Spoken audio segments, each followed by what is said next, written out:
Hi, I'm Colette, and I'm going to talk about magical tools for witchcraft.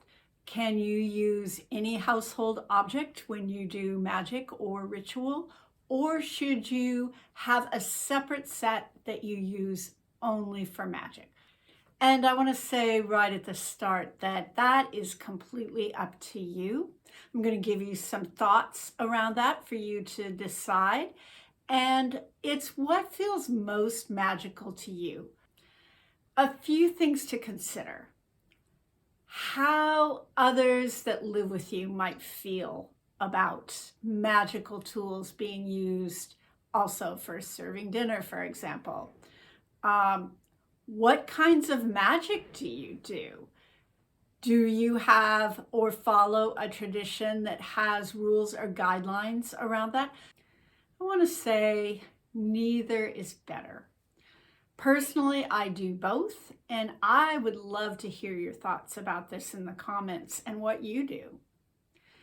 Let's start with the idea of using household items for magic. Lots and lots of types of witches use household objects. Kitchen witches, hearth witches, green witches, and witches like myself that have no particular label and are a little bit of everything. There are some real distinct advantages. Number one is that you have a really large range of colors, shapes, and sizes of objects that you can use magically. And really, it helps you really hone in on getting your ritual really enhanced by having the tools that feel like they most suit what you're doing. For example, red glasses or bowls can be used for passion magic, black for underworld work or support. You can also have a lot wider range of objects to put flowers or herbs in. And it's also really helpful if you like to build altars. Not everyone does, but if you do like to build altars, and I really do, it can be really helpful to have a wide range of stuff that you can use to create that altar. When you use household object, it's a good idea to clear and clean. So for most things, when you clear and clean, washing with water is enough.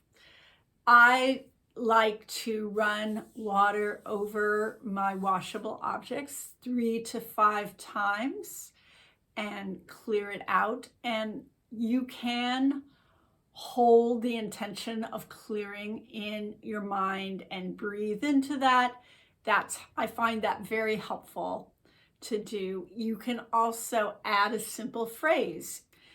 If it's an item that is not washable, you can pass it through flame or smoke.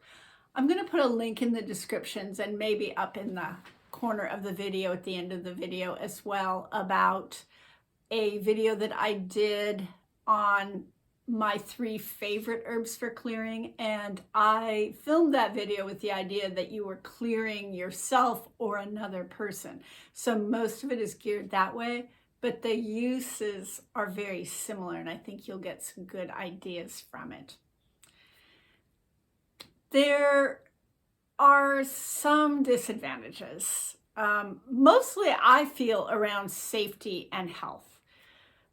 And so, for example, if you use poisonous or irritating herbs or plants, that can be a problem when you are cycling that into your kitchen. Most herbalists and people that work with plants in their magic, if you use poisonous plants, they have a whole set of protocols around how to use that.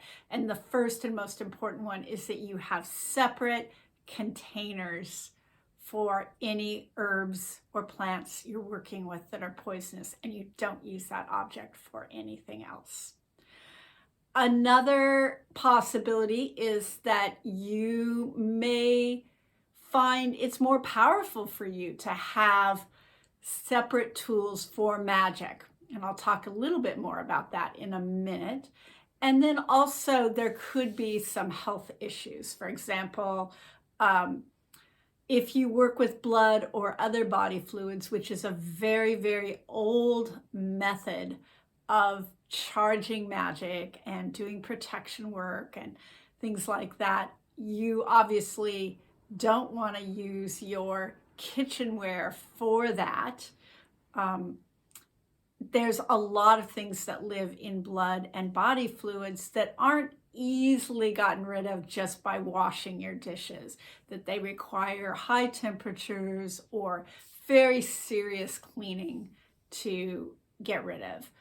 For example, hepatitis C is one of those that doesn't easily wash out. It requires some pretty serious clearing.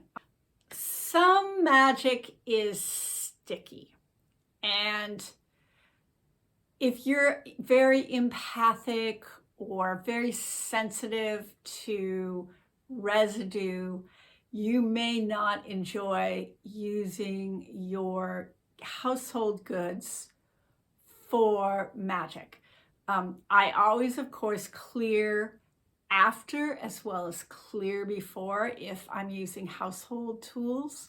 But even so, if you're someone who's very sensitive, you might have a difficult time or feel the residue of that magic more. And so for you, it may be a better choice to have a dedicated set of tools.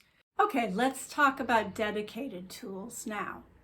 Part of the idea of dedicated tools is that you can charge them and that they build and store magic over time, becoming more powerful the more often we use them. Also, as humans, we are tactile and visual creatures. And so when we handle or see something we've used before, it activates the back part of our brain through the process of memory.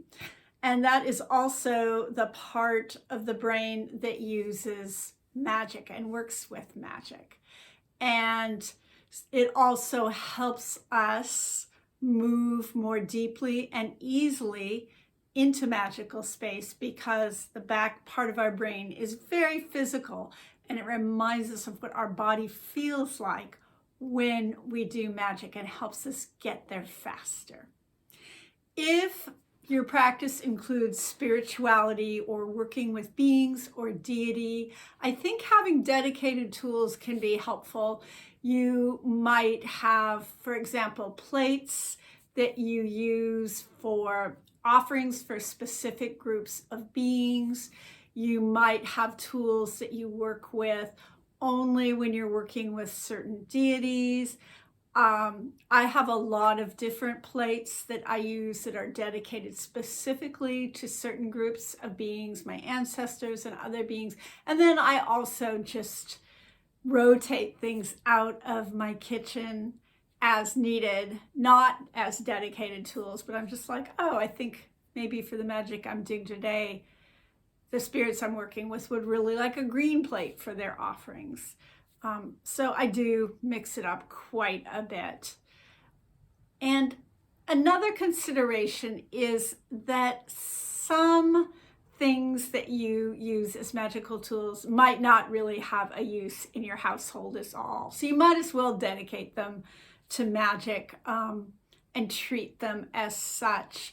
I have some dedicated tools that I keep in a particular cabinet. It belonged to my great-great-grandmother. I really like being able to keep my magical tools in that cabinet. It has a door that closes. I feel like it helps keep them charged and protected. I also have small boxes that I keep some of my smaller tools in. Some people like to wrap their dedicated tools with silk to help protect them. Silk is supposed to help repel energy and keep it from getting on the tools. And other tools might end up dedicated in your life because they just are so frequently used in magic and work so well for a particular function that you end up not putting them back in the kitchen rotation. And that's happened to me more than once. I have a green well that I use for well-wishing work for people. And it used to be a serving bowl.